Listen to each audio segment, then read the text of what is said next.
Ce matin, je voulais encore vous encourager. Et Dieu a mis dans mon cœur d'enseigner véritablement la parole de Dieu. Vous savez que la parole se fait de plus en plus rare. La vérité se fait de plus en plus rare.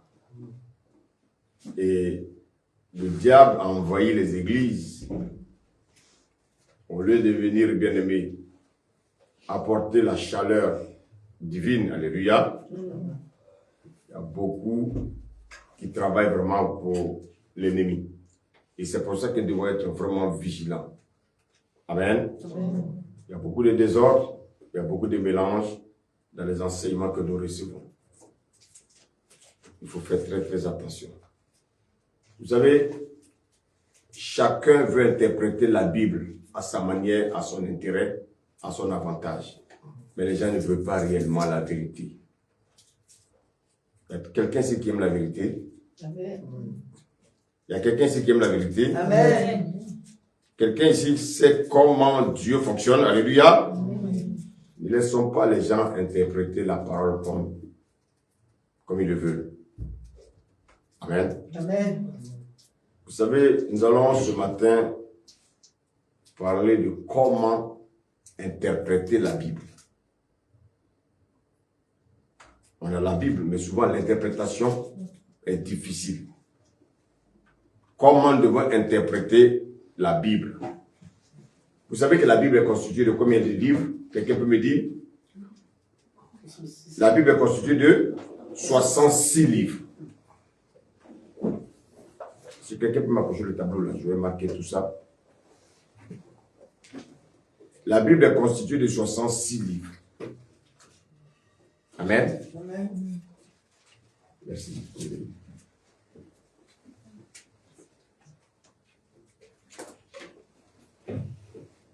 S'il vous plaît, je veux que vous notez. Prenez vos cahiers, notez les livres. La Bible est notée est composée de 66 livres. Et il y a ce qu'on appelle l'Ancien Testament. L'Ancien Testament est composé de combien de livres? 39 livres.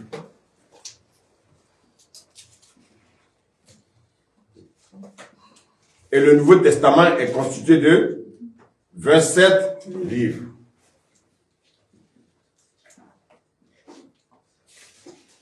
Alléluia. Ce sont des choses que nous devons comprendre et connaître. Amen. Et la Bible nous parle de la loi. La loi.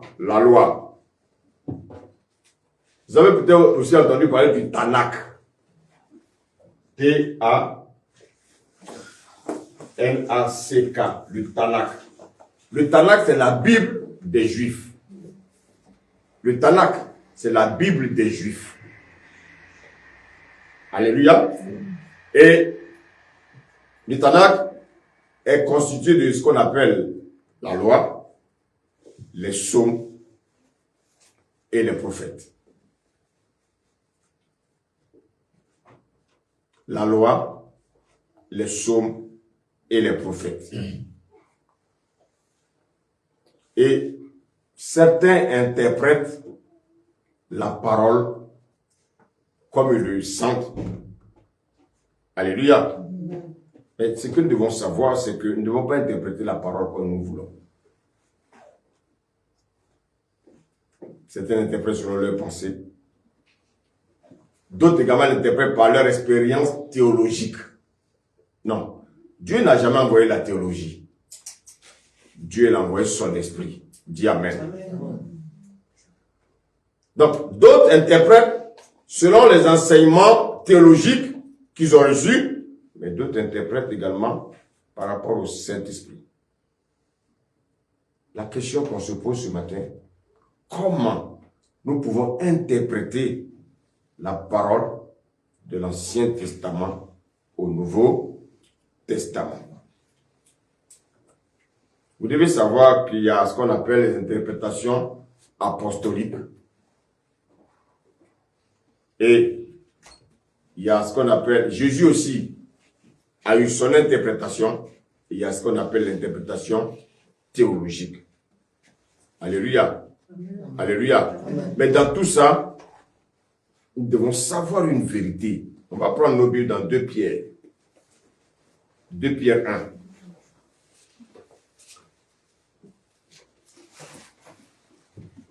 De Pierre 1, quelqu'un va me lire le verset 20 au verset 21.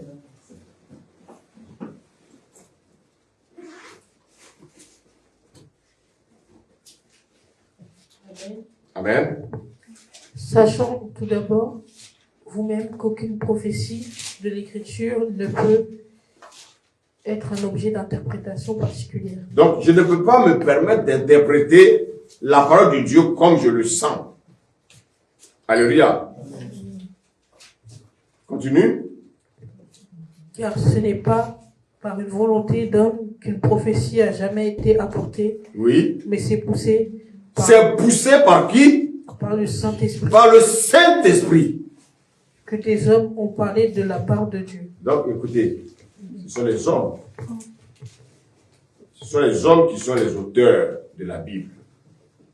Les auteurs de la Bible sont constitués de Moïse. Moïse était un auteur de la Bible.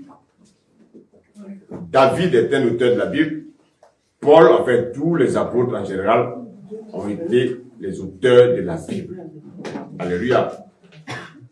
Donc, vous voyez que personne ne peut se lever et interpréter la Bible à sa manière. Et regardez également ce que Jésus va nous dire dans Jean 14, verset 26. Jean 14, verset 26. Amen. Amen. Mais le consolateur, l'Esprit Saint que le Père enverra en mon nom, il vous enseignera toutes choses et vous rappellera tout ce que je vous ai dit. Très bien. Donc, celui qui nous enseignera toutes choses, c'est le Saint-Esprit. Le Saint-Esprit, c'est celui-là qui doit nous enseigner la parole de Dieu. Moi, je ne peux pas me permettre d'interpréter la parole comme je veux. Malheureusement, les hommes interprètent la parole à leur intérêt. Non. Alléluia. Amen. De la même manière, Jésus enseignait. C'est de la même manière que les apôtres aussi ont enseigné.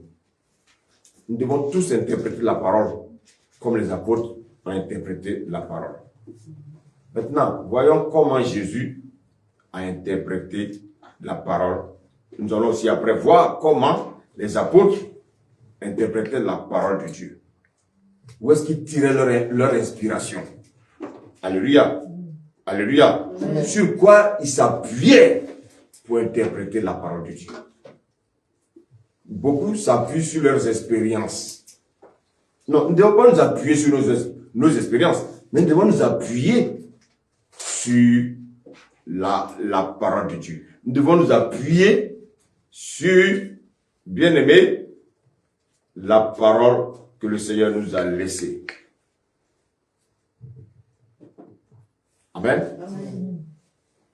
Et regardez Jésus. Comment Jésus interprétait la Bible. Jésus, il est quelqu'un qui fait rien au hasard. Jésus n'a pas laissé le testament en vain. Il y en a qui disent non, oh ça c'est l'Ancien Testament.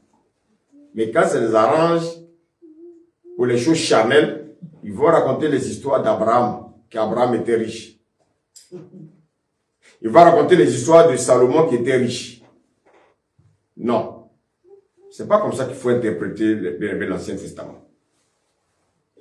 Jésus, certes, lorsqu'il enseignait, lorsqu'il interprétait la parole de Dieu, il s'appuyait sur l'Ancien Testament. Il s'appuyait sur la loi, les psaumes et les prophètes. Amen. Amen. Comment Jésus interprétait la parole de Dieu? Prenons 2 Timothée. 2 Timothée 3. Nous sommes à partir du verset 16. Et je veux que nous suivons tous, s'il vous plaît. 2 Timothée 3, à partir du verset 16. Amen. Amen. Toute écriture est inspirée de Dieu. Oui. Et utile pour enseigner. Oui. Pour convaincre. Oui. Pour corriger. Oui. Pour instruire dans la justice. Afin que l'homme de Dieu soit accompli et propre à toute bonne œuvre. Amen.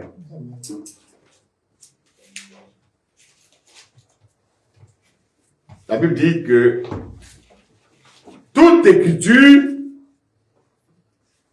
est inspirée de Dieu. Je veux poser la question, de quelle écriture il s'agit?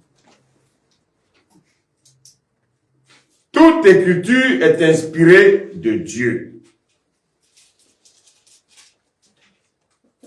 Il s'agit d'abord des 39 livres de l'Ancien Testament.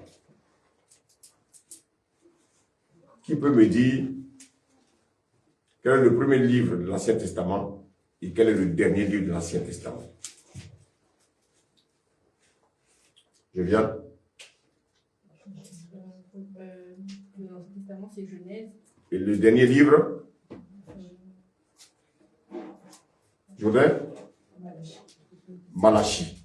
C'est pour ça que quand j'enseigne, je veux que tu notes.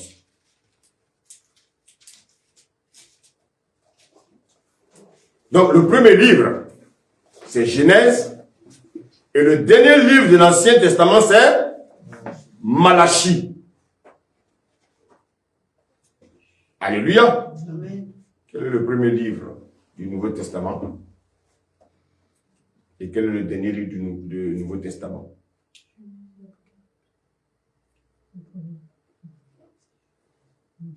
Genèse. Matthieu. Et quelle est la fin? Le dernier livre de la Bible, c'est Apocalypse. Alléluia. Donc, Jésus, quand il est venu, pour pouvoir interpréter la Bible, il s'appuyait sur quoi? Il s'appuyait sur les 39 livres.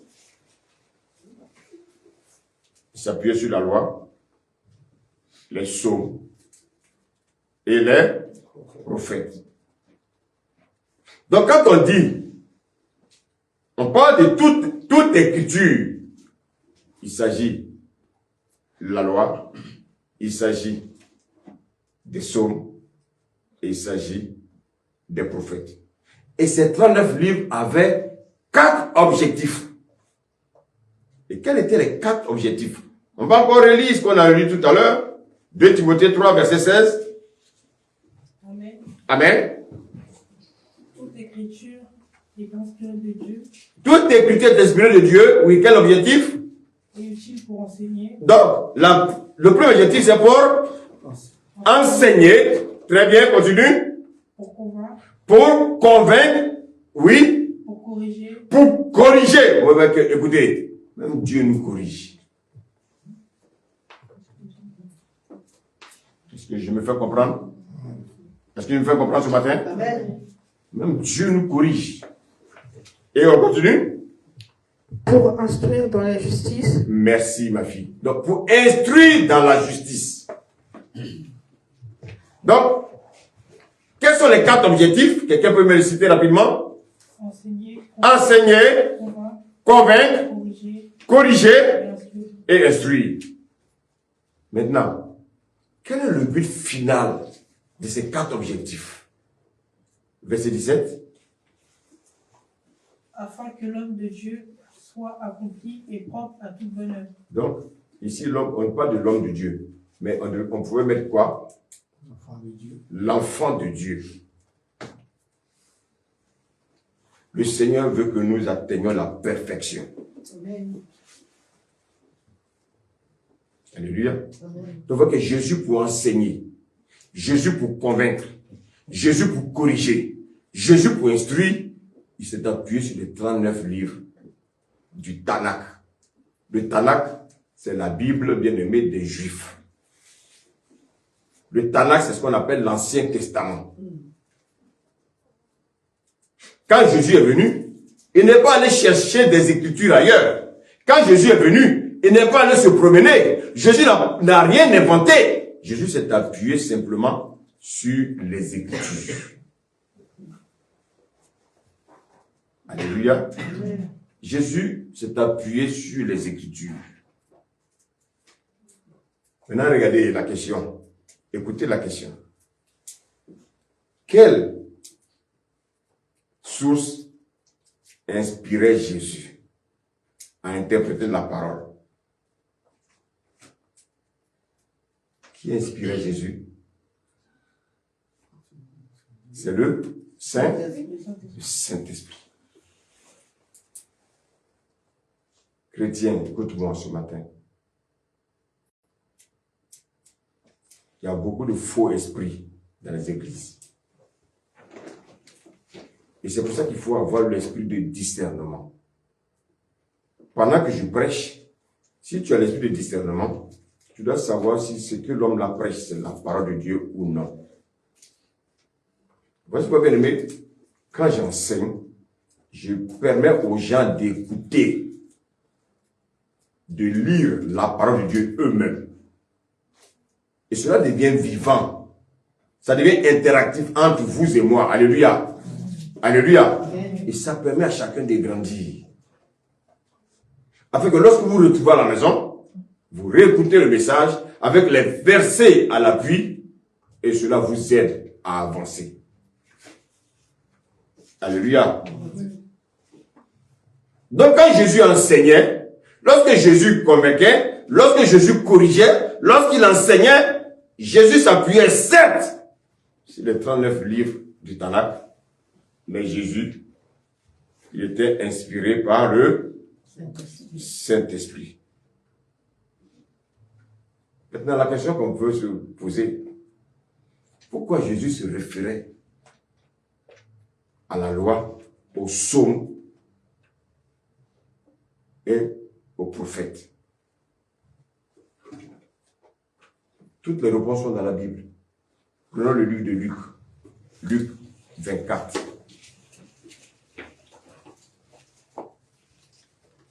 Luc 24.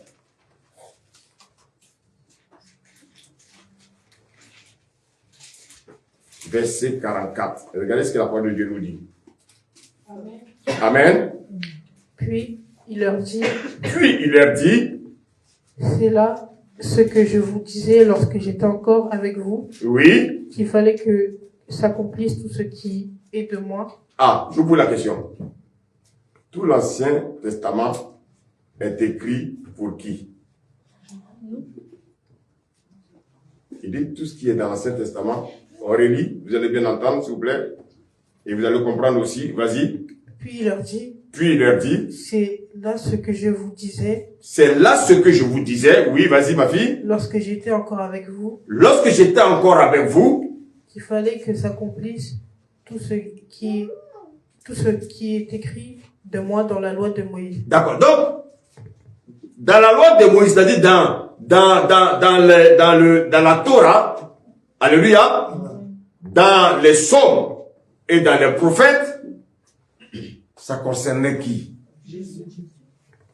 Donc, quand on enseigne l'Ancien Testament, on doit révéler qui? Jésus. Oh, Dieu va te marier. Tu vas te marier. Oh oui, Dieu m'a montré que tu vas te marier. Tu vas t'enrichir comme Abraham. Oui, Dieu m'a dit que tu vas être riche comme Salomon. Non, il ne s'agit pas de ça. C'est pas pour ça que l'Ancien Testament est là. L'Ancien Testament, c'est pour nous montrer que Jésus, alléluia, Amen. alléluia, Amen. Jésus devait venir. Donc l'Ancien Testament parlait déjà de Jésus. L'Ancien Testament parlait de Jésus. Termine le verset, s'il te plaît. Reprends même si tu veux. Reprends pour une bonne compréhension. Puis il leur dit, Oui. c'est là ce que je vous disais lorsque j'étais encore avec vous. Oui. Qu'il fallait que s'accomplisse tout ce qui est écrit de moi. Tout ce qui est écrit de moi. Donc quand vous lisez Genèse, quand vous lisez Exode, vous lisez, comment on appelle ça, David, comment on appelle ça, un roi, deux rois. Quand vous lisez également les psaumes, il y a beaucoup de psaumes. Quand vous lisez également les prophètes, ils parlaient de Jésus.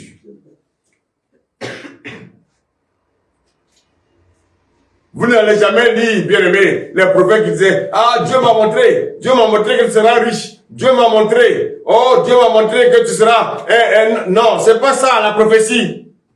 Ça, c'est du maraboutage. Malheureusement, c'est ce que les hommes aiment. Le mensonge. Oh, Dieu m'a montré que tu vas te marier. Frère, est-ce que pour me marier, Dieu a besoin de montrer ça à quelqu'un? Hein? Oh, répondez-moi. Non. Et même s'il me montre, comment je peux tirer une gloire dans ça? Non. Parce que ce n'est pas le plus important. Le mariage n'est pas le plus important. Le mariage, bien aimé, n'envoie personne au ciel. Amen. La richesse n'envoie personne au ciel. Ce qui va t'amener au ciel, alléluia, alléluia, c'est ta rencontre avec Jésus. Amen. Mais c'est Jésus-là, il faut le connaître. Et ce matin, je vais t'enseigner pour que tu comprennes que Jésus, il était déjà révélé dans l'Ancien Testament. Donc quand le prophète parlait, quand les Moïse parlaient, quand les David parlaient, il parlait d'une personne qui devait venir. Il parlait spécifiquement de Jésus. Il parlait du Sauveur. Amen. Alléluia. Ma fille, tu lis-moi le passage là, s'il te plaît, Luc 24, qui est un passage très important. Je continue. Verset 44, on reprend, et puis tu continues au verset 46. Puis, Je veux que vous écoutez, s'il vous plaît. Oui. Puis il leur dit, c'est là ce que je vous disais lorsque j'étais encore avec vous, qu'il fallait que s'accomplisse tout ce qui est écrit de moi dans la loi de Moïse, dans les prophètes et dans les psaumes. Alors il leur ouvrit l'esprit afin qu'ils comprennent les Écritures. Alléluia. Amen. Si le Seigneur ne trouve pas l'esprit, tu vas prêcher comme un théologien. C'est ça.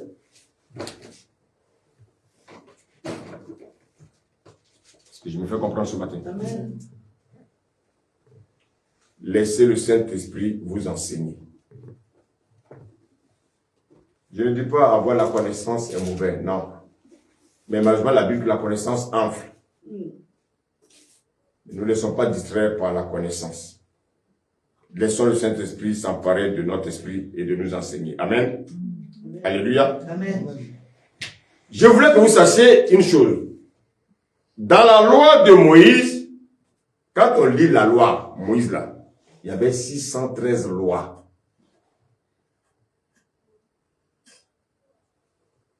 Est-ce que vous le notez? Je vais poser des questions après. Donc, je ne veux pas que quelqu'un balbutie. Dans la loi de Moïse, il y avait 613 lois. Alléluia. Et ces lois étaient subdivisées en 3 types de lois. Quelqu'un peut me citer ces 3 types de lois? Je crois que j'avais déjà enseigné ça ici.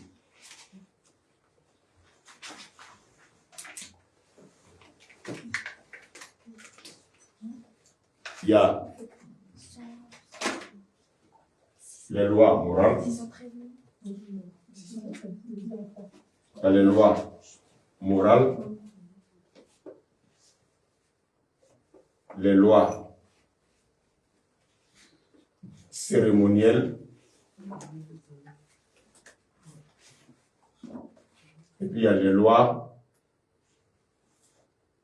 civiles.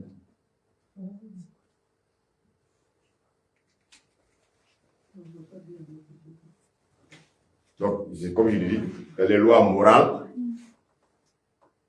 il y a les lois cérémonielles,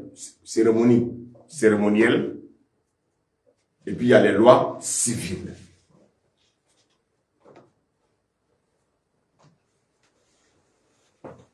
Maintenant, tout à l'heure, Jésus nous dit, il fallait que s'accomplisse tout ce qui était écrit à mon sujet, lui Jésus. Alléluia.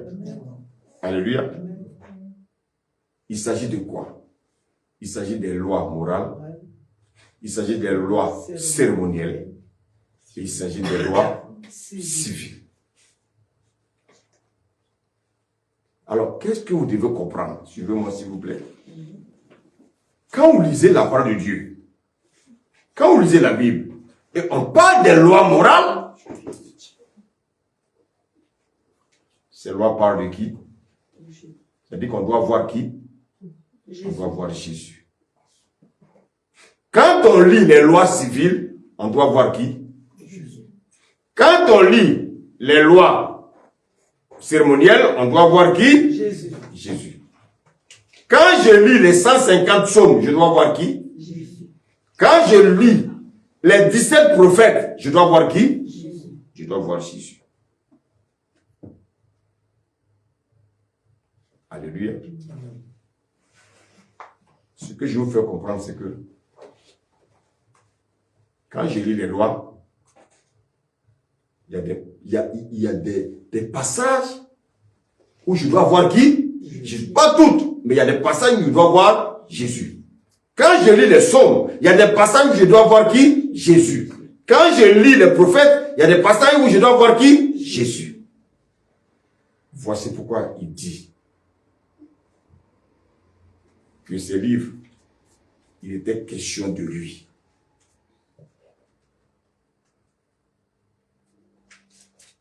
Alléluia. Amen. Alléluia. Amen.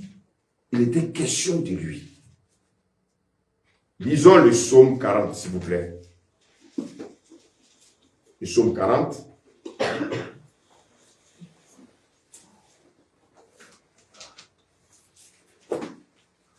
Amen.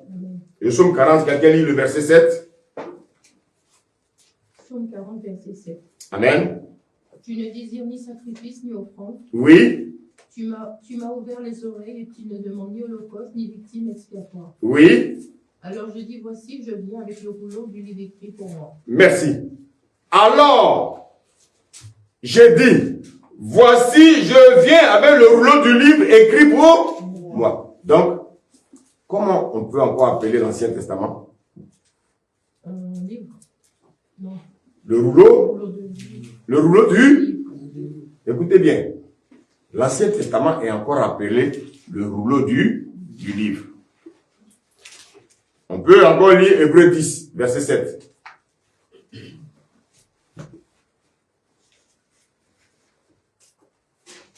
Hébreux 10, verset 7.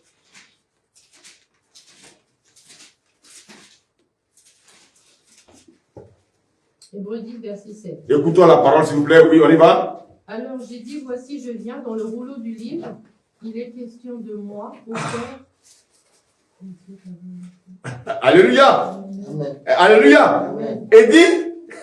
Il dit, je viens.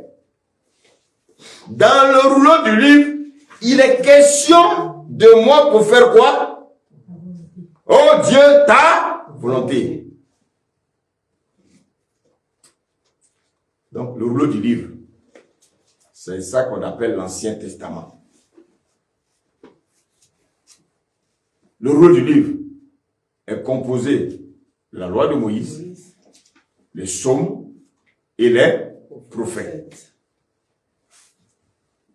Donc, ces livres-là ne sont pas là, bien aimés, pour satisfaire notre chair. Mais ces livres-là sont là pour révéler quelqu'un qui devait venir. Dis Amen. Et cette personne s'appelle Jésus.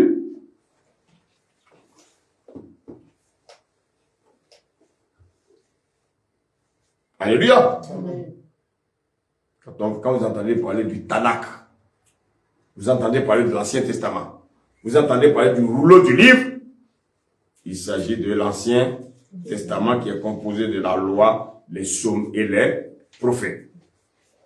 On est dans Hébreux, prenons Hébreux 10, toujours lisons le premier verset.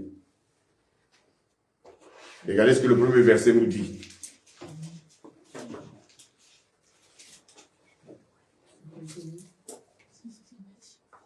On y va. 10, verset 1. Amen. En effet, En effet, la loi qui possède du nombre des biens à venir, oui, et non l'exacte représentation des choses, oui, ne peut jamais, par les mêmes sacrifices qu'on offre perpétuellement chaque année, oui. amener les assistants à la perfection. Merci. Donc l'Ancien Testament, le rouleau du livre est encore appelé quoi? L'ombre des biens à venir. Tout ça, ce sont des synonymes. Amen. Donc la loi, les psaumes et les prophètes sont encore appelés l'ombre des choses à venir. Alors, regardez, quand je lis l'histoire d'Abraham, Quand je lis l'histoire d'Abraham, qui je vois au travers d'Abraham? Jésus. Merci Enzo. Je vois qu'Enzo a compris. Quand je lis l'histoire de Moïse, je vois qui? Je vois qui? Quand je lis l'histoire de David, je vois qui? David a été quoi? Il a été roi. Jésus est le roi des rois. Quand je vois Moïse, Moïse a été le libérateur de qui? Du peuple d'Israël. Donc, au travers de Moïse, je vois Jésus qui est le libérateur du monde entier. Dis Amen. Amen.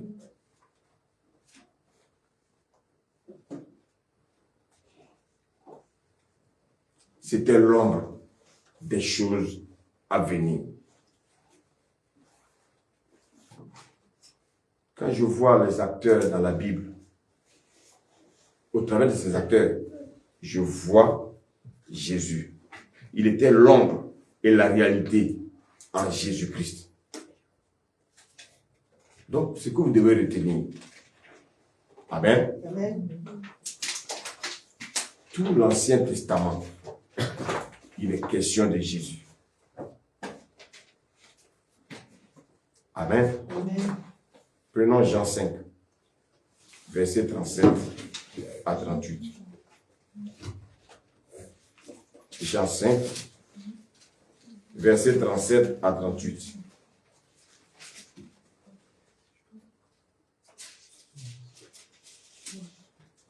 Lisons même à partir verset 37 à 39. Amen. Amen. Et le Père qui m'a envoyé a rendu lui-même témoignage de moi. Vous n'avez jamais entendu sa voix, vous n'avez point vu sa face. Et sa parole ne demeure point en vous, parce que vous ne croyez pas à celui qui l'a envoyé. Je continue? Oui, jusqu'au verset 39. Okay. Vous sondez les Écritures. Vous sondez les Écritures. Donc les Écritures sont encore appelées quoi? L'Ancien Testament, c'est encore appelé les Écritures. Quand vous entendez parler des Écritures, écoutez-moi bien s'il vous plaît, quand vous entendez les Écritures, il s'agit de quoi? Il s'agit de l'Ancien Testament, qui est constitué de la loi de Moïse, des psaumes et des prophètes. Parce que vous pensez avoir en elle la vie éternelle. Amen. Ce sont elles qui rendent témoignage de moi. Alléluia. Amen. Donc Jésus est en train de dire aux pharisiens que vous sondez les Écritures. Vous ne savez même pas qu'en fait les Écritures là parlent de moi Jésus. Maintenant que je suis devant vous, vous ne savez même pas que c'est celui. Voilà. Celui que vous étudiez là. Vous allez à l'école pour ça là. Vous ne savez même pas que c'est lui qui est en face de moi, en face de vous. Alléluia. Amen. Et bien, mais nous voyons qu'au travers de tout ça, Jésus va prêcher dans ses messages, il va prêcher les principales doctrines. Alléluia. Amen. Il y a la doctrine de la sotériologie.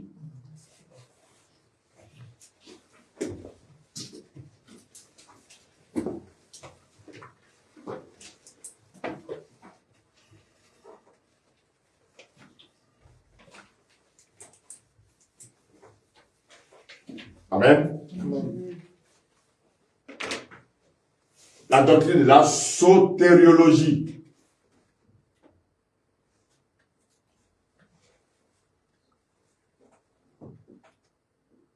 C'est quoi la sotériologie? Le salut, la rédemption. La doctrine du salut. Merci. La rédemption. Alléluia. Amen. Amen. Jésus va enseigner ce qu'on appelle la Christologie. C'est quoi la Christologie? L'étude de Jésus en lui-même. Très bien, l'étude de Jésus, la personne de Jésus. Jésus va enseigner la pneumatologie. C'est quoi la pneumatologie? Le Saint-Esprit. Le Saint-Esprit. Jésus va révéler que je vous laisserai un consolateur, le Saint-Esprit, il viendra et vous enseignera toutes choses et vous conduira dans toute la vérité. Et Jésus va enseigner quelque chose qu'on appelle l'eschatologie. C'est quoi l'eschatologie? L'étude de la Sainte-Esprit. L'étude du retour de Jésus. l'étude des choses de la fin des temps. Amen. Alléluia. Amen. Vous savez, si je vais vous dire la vérité, il y a beaucoup même des pasteurs qui ne connaissent pas ça. C'est pas pour les dénigrer, mais parce qu'ils ne veulent pas chercher la vérité. Si vous connaissez ces vérités-là, on ne peut pas vous tromper. Jésus, il est venu pour le salut. Il est venu pour se révéler à nous. Il est qui, Jésus? Il est venu pour nous dire, moi je partirai, mais vous ne serez pas orphelins, je vous laisserai le Saint-Esprit. Et il va nous révéler son retour. Voici quoi, bien aimé, nous devons rechercher les choses du ciel. Au lieu de rechercher quoi? Les choses du monde. Nous devons nous concentrer sur le retour de Jésus. Parce que regardez actuellement tout ce qui se passe dans ce monde-là. Le diable ne veut pas que vous écoutez la parole. Le diable, bien aimé, qu'est-ce qu'il fait? Il arme des gens qui sont mal intentionnés, des hommes bien aimés qui vivent dans la chair, pour pouvoir bien aimé mettre de la confusion dans l'esprit des chrétiens. Et c'est pour ça que vous devez faire très attention. Alléluia. Il dit qu'il est venu pour les gens qui ne sont pas bien portants. Voici pourquoi il y a l'église. Sinon l'église n'allait pas exister. L'église reçoit les gens qui sont malades.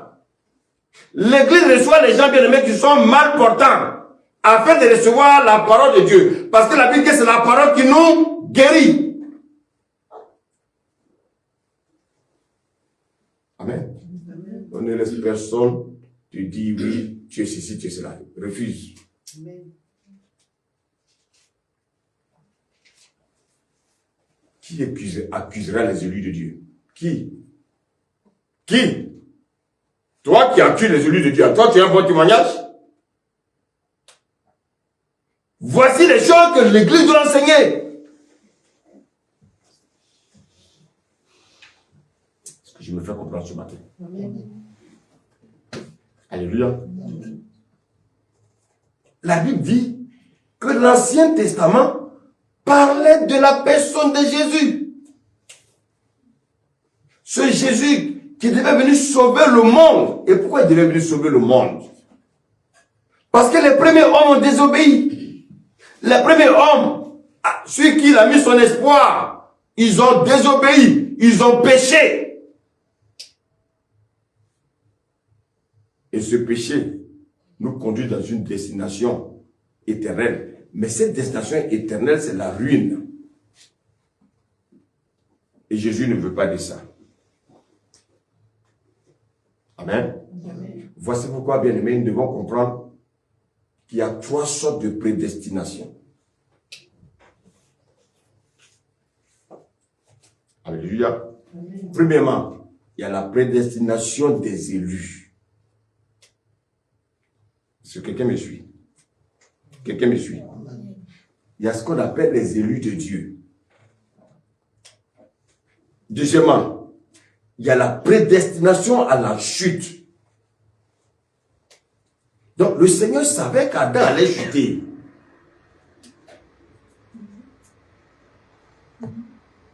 Il savait qu'Adam allait pécher. Dieu savait. Et puis, il y a la prédestination au salut. Donc, j'ai dit, on reprend. Il y a la prédestination à quoi? Les élus de Dieu. Des élus de Dieu. Deuxièmement, il y a quoi? De la chute. Et la prédestination de la chute. Et troisièmement, il y a quoi? Au salut. La prédestination au salut. Maintenant, regardez. Au niveau de la prédestination concernant les élus de Dieu, c'est biblique. Prenons 1 Pierre. 1 Pierre 1, s'il vous plaît.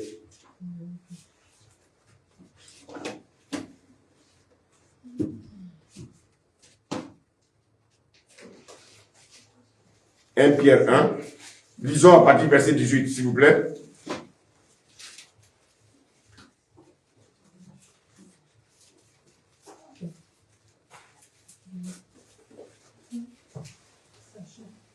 Amen. Amen. Sachant que ce n'est pas par des choses périssables, par de l'argent ou de l'or que vous avez été rachetés par la bonne manière de vivre que vous aviez hérité de vos pères. Ah, merci, on va continuer. Le Seigneur dit, nous n'avons pas été rachetés par de l'argent. Alléluia. Des vaines manières que nous avons héritées de nos pères. Lorsque nous sommes venus au monde, nos pères qui ne connaissaient pas Jésus, ils étaient dans quoi? En qui? Ou bien en quoi ils avaient mis leur confiance? Qu'est-ce qu'ils adoraient? Qui les dominait? Quels sont les démons qui contrôlent leur vie? Le Seigneur dit, ce n'est pas avec de l'argent. Dans ce monde-là, on achète tout avec l'argent. Dieu n'est pas venu avec l'argent. Alléluia. Dieu est venu avec sa parole. Amen. Et la Bible nous dit, avec quoi le Seigneur nous a rachetés. Lis la suite. Mais par le sang précieux du Christ, Le sang précieux de Christ. Est-ce que tu peux acclamer le Seigneur? Alléluia, alléluia.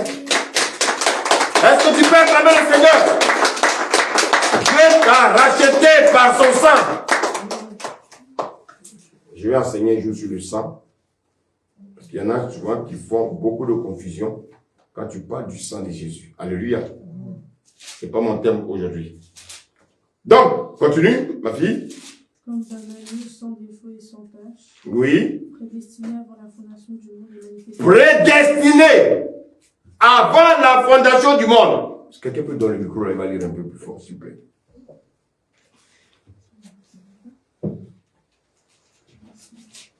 On va relire le 19 et le 20, s'il vous plaît. Il y a lu. Mais par le sang précieux de Christ, comme d'un agneau sans défaut et sans tache, Un agneau sans défaut et sans tache. Oui. prédestiné avant la Prédestiné. Oh, quelqu'un me suit. Amen. Prédestiné. Oui. Continue. avant la fondation du monde Oui. et manifesté à la fin des temps à cause de vous. Oh. Alléluia. Les enfants, si vous comprenez ces vérités, vous êtes bénis. Ça, c'est mieux que l'argent, tout ça, toutes ces vérités. Alléluia. Amen. Alléluia. Amen. La Bible nous parle ici de la prédestination. Si Jésus a été prédestiné avant la fondation du monde et manifesté à la fin des temps, c'est à cause de qui? C'est à cause de nous. C'est vrai. Mais nous qui? Lis le verset 21.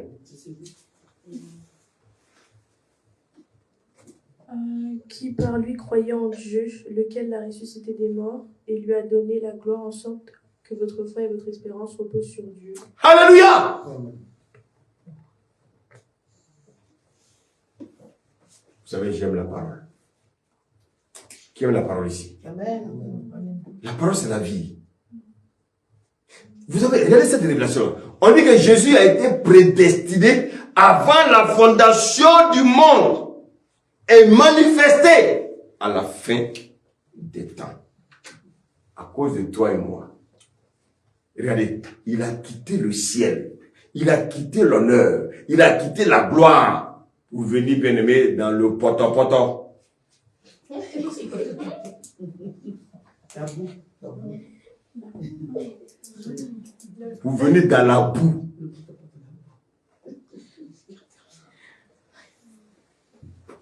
Alléluia. Amen. Lisons 1 Jean 2. Regardez ce qu'un Jean 2 nous dit. Là, à côté là. 1 Jean 2. Lisons le verset 18. 1 Jean 2, verset 18. Amen. Amen. Petits enfants, Petits enfants, c'est la c'est là. dernière heure. Amen. La dernière heure, écoutez-moi bien. La dernière heure est synonyme de quoi? La dernière heure est synonyme de la fin des temps. Quand vous entendez la dernière heure, c'est synonyme de la fin des temps. Alléluia. Alléluia.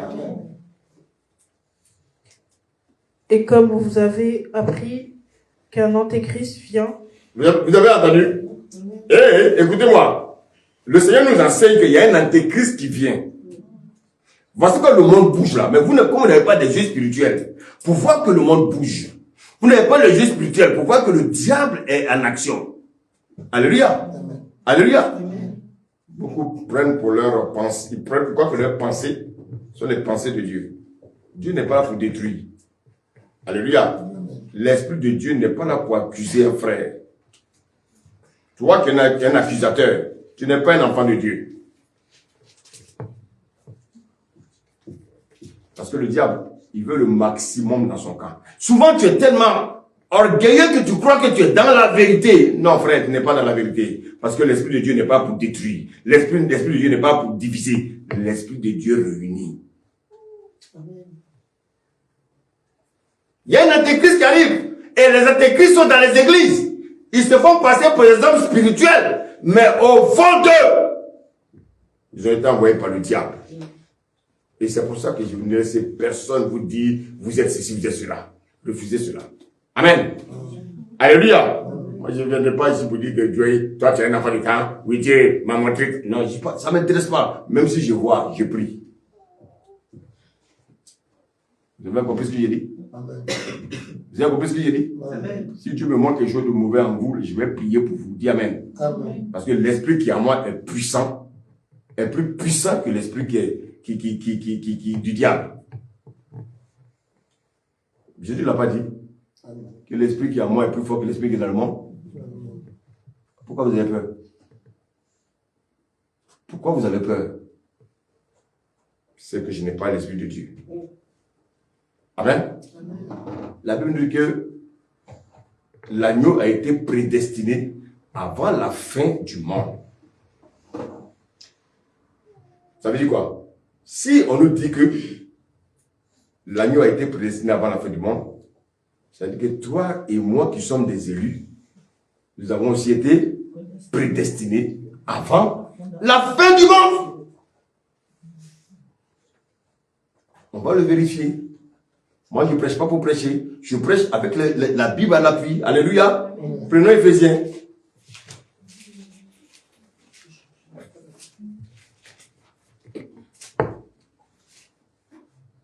Éphésiens 1, disons le verset 3 et le verset 4.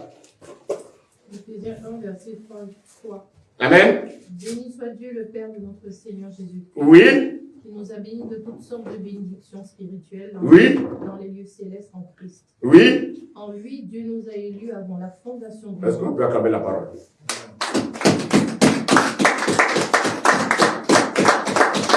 Est-ce qu'on peut acclamer la parole? On va acclamer moi. Il va acclamer la parole.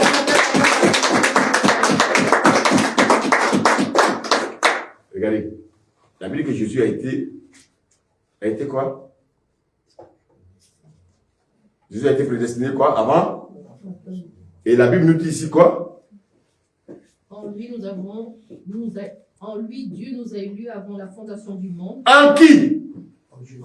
En Jésus, Dieu nous a élus avant la fondation du monde.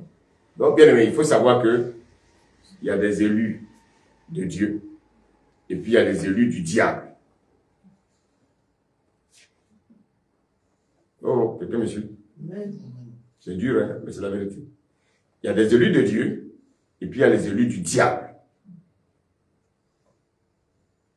C'est pour ça que nous, notre rôle, c'est simplement d'annoncer l'évangile, parce que nous ne savons pas qui sont les élus du diable et qui sont les élus de Dieu. Mes brebis entendent ma voix et me suivent.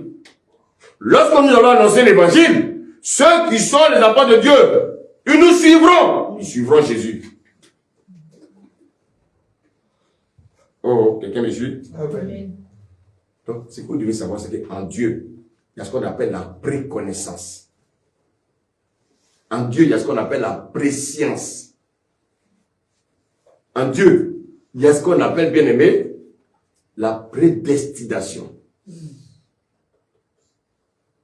La prédilection. Tout ça, c'est dans le Seigneur. Chacun de nous a un dessein. Et Dieu connaît les desseins de tout un chacun. Alléluia. Regardez. Quand Lucifer est devenu Satan, qu'il a été précipité depuis le ciel, Dieu savait que l'homme allait tomber. Vous savez pourquoi?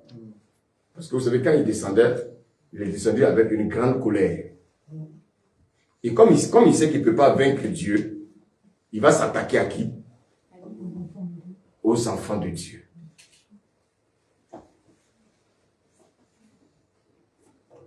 Voici pourquoi, si tu as cette grâce de reconnaître ton identité en tant qu'enfant de Dieu, il faut te préserver des mauvaises choses. Est-ce que je me fais comprendre? Alléluia. Donc vous voyez que quand Jésus disait dans l'Ancien Testament, c'est-à-dire dans la loi, dans les psaumes et dans le prophète, quand il disait qu'il était question de moi, Jésus expliquait que le salut était en préparation.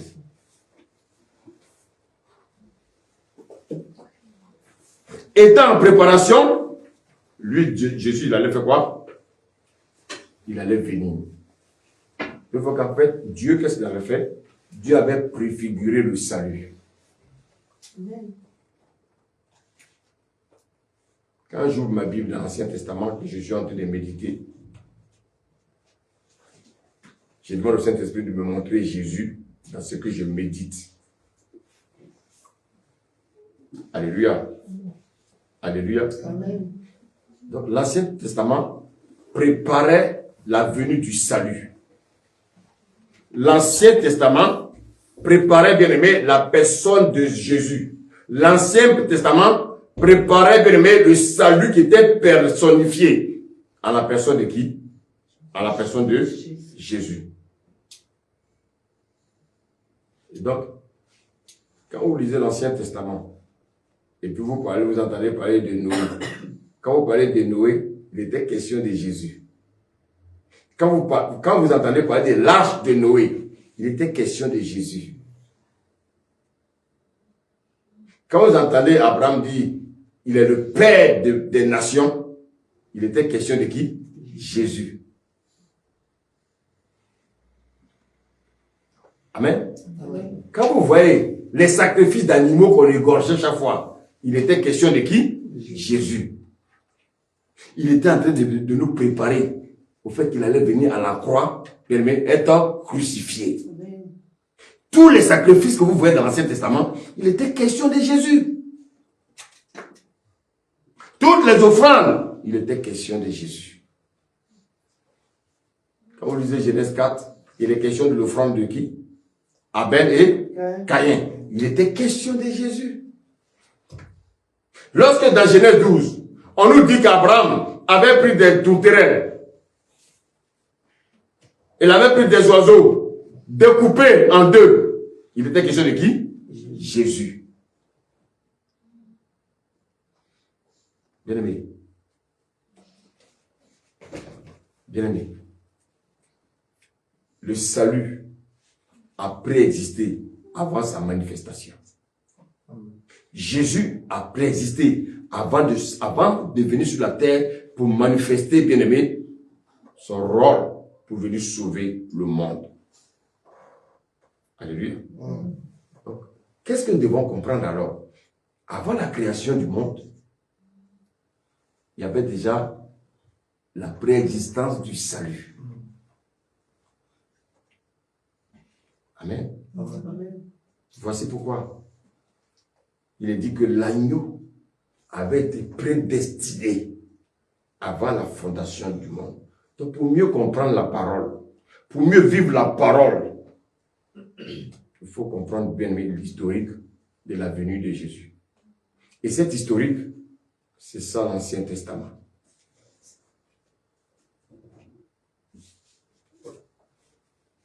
Alléluia. Amen. Je ne peux pas dire que je suis. Alléluia. Amen.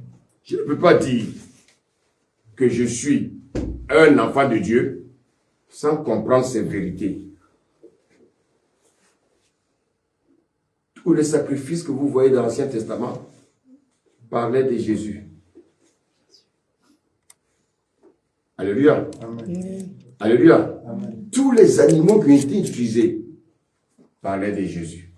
Maintenant, bien aimé, quand vous lisez le livre, il est question des rois, les rois, les rois, les rois. Tous les rois, bien aimé, faisaient allusion à Jésus. Tous les aspects de Jésus sont dans la parole de Dieu. Quand vous entendez parler des sacrificateurs, Jésus est venu en tant que sacrificateur. Aujourd'hui, il est notre souverain sacrificateur. Quand vous entendez également parler des prophètes, vous savez, la majeure partie des prophètes ont beaucoup parlé de la résurrection, la résurrection, la résurrection, la résurrection. Ils parlaient de qui? Ils parlaient de Jésus. Et vous allez voir également qu'ils parlaient du tabernacle. Le tabernacle, c'était qui? C'était le corps de Christ. C'était Jésus. Il parlait également du temple. Dans le temple, qu'est-ce qu'on faisait dans le temple? Dans le temple, on guérissait. Jésus est un guérisseur. Jésus apportait la guérison dans les corps. Il apportait de la guérison. Les miracles, Jésus les réalisait. Alléluia. Quand vous entendez parler de la Pâque, c'est Jésus. Donc, Dieu, au travers de l'Ancien Testament, était en train de nous enseigner la venue de notre Sauveur. Il n'y a pas deux sauveurs, il y a un seul sauveur. Israël a été simplement utilisé comme modèle, un choix de Dieu, prophétiquement, pour nous montrer le chemin de Jésus. Alléluia. Amen. Quand Jésus disait, dans la loi de Moïse, il était question de moi, il voulait simplement dire, tous les sacrifices que vous voyez, tous les tabernacles, les rois, les temples, les circonstances, il était question de moi, Jésus. Il était question de moi, Jésus. Alléluia. Amen. Alléluia. Amen. Maintenant, dans l'Ancien Testament, c'était la préparation de la venue de Jésus. Maintenant, de Matthieu au livre de Jean, qu'est-ce qui s'est passé? Jésus est venu en chair. Il est venu manifester. Le salut est venu se manifester en chair. Alléluia. Il est venu en personne. C'est le temps de la manifestation de celui qui avait été préparé où? Dans l'Ancien Testament. Maintenant, il est venu en chair. Donc Jésus n'est plus personne. Il n'est plus... dans l'Ancien Testament, il n'était pas personnifié. Maintenant, là, qu'est-ce qu'il fait? Il se montre maintenant en tant qu'homme. Alléluia. Tout ce qui a été fait dans l'Ancien Testament, il est venu le manifester. Merci. Alléluia. Quand on voit Aaron porter les tenues sacerdotales, les tenues là, parlaient de Jésus. Au travers d'Aaron, c'est la personne de Jésus qui était révélée. Et donc, si nous ne comprenons pas ces choses, ça va être compliqué. La venue de Jésus n'était que l'accomplissement de toutes choses. Alléluia. Amen. Donc, en fait, les 4 évangiles, Matthieu, Marc, Luc et Jean, qu'est-ce qu'ils faisaient? Très bien. Manifester la venue de Jésus. Donc, c'était l'accomplissement de toutes choses. Les 4 évangiles manifestaient l'œuvre du salut. Alléluia. Alléluia. Vous voyez que là, le salut était en préparation dans l'Ancien Testament. Maintenant, le salut est manifesté dans les 4 évangiles. Alléluia. Amen. Alléluia. Amen. Bien-aimés, nous devons comprendre ces choses. Jésus il est venu pour manifester le salut. Sa personne va être expliquée. On va nous expliquer qui est Jésus. Jésus va nous révéler la venue du Saint-Esprit. Et il va nous également révéler ce qui allait venir à la fin des temps. Vous allez voir que quand Jésus est venu, lorsqu'il prêchait, Jésus se référait à quoi? Jésus se référait à l'Ancien Testament. Alléluia. Amen. Alléluia. Amen. Quand vous regardez le temps de la loi, le temps de la loi, c'est le temps où l'homme était tombé dans le péché. L'homme déchu. Voilà pourquoi Dieu lui-même expliquait le mécanisme par lequel l'homme reviendra de lui-même, partant bien des différents personnages. Les différentes circonstances qu'il y avait dans l'Ancien Testament ne révélaient que le salut à venir. Alors, qu'est-ce que nous pouvons retenir ce matin? Comment Jésus interprétait la parole? Il se référait aux lois de Moïse, les psaumes et les prophètes. Alléluia. Amen. Vous savez pourquoi? Parce que tout a commencé dans le jardin. Amen. C'est dans le jardin que l'homme a péché. C'est dans le jardin que l'homme a été condamné. Prochainement, nous allons rentrer dans les détails, expliquer les séries d'exercices, les séries de pratiques pour vérifier les écrits dans la loi, dans les psaumes et dans le prophète. Et vous allez voir Jésus comme ça en personne. Quand vous allez lire les passages, vous allez vous rendre compte qu'en fait, il s'agit de Jésus-Christ. Alléluia. Amen. Donc ce matin, retenez ceci. Jésus, il se référait à l'Ancien Testament, qu'on appelle encore le Tanakh, qu'on appelle encore les Écritures, qu'on appelle encore l'homme des choses à venir, qu'on appelle encore quoi? Oui, quoi encore? Le rouleau du livre. Jésus était en préparation dans le rouleau du livre. Et quand il est venu, il a manifesté ce qui était écrit dans l'Ancien Testament. Alléluia. Amen. Alléluia. Amen. Alléluia. Amen. Que le Seigneur vous garde Amen. et que sa main puissante soit sur vous. Amen. Amen.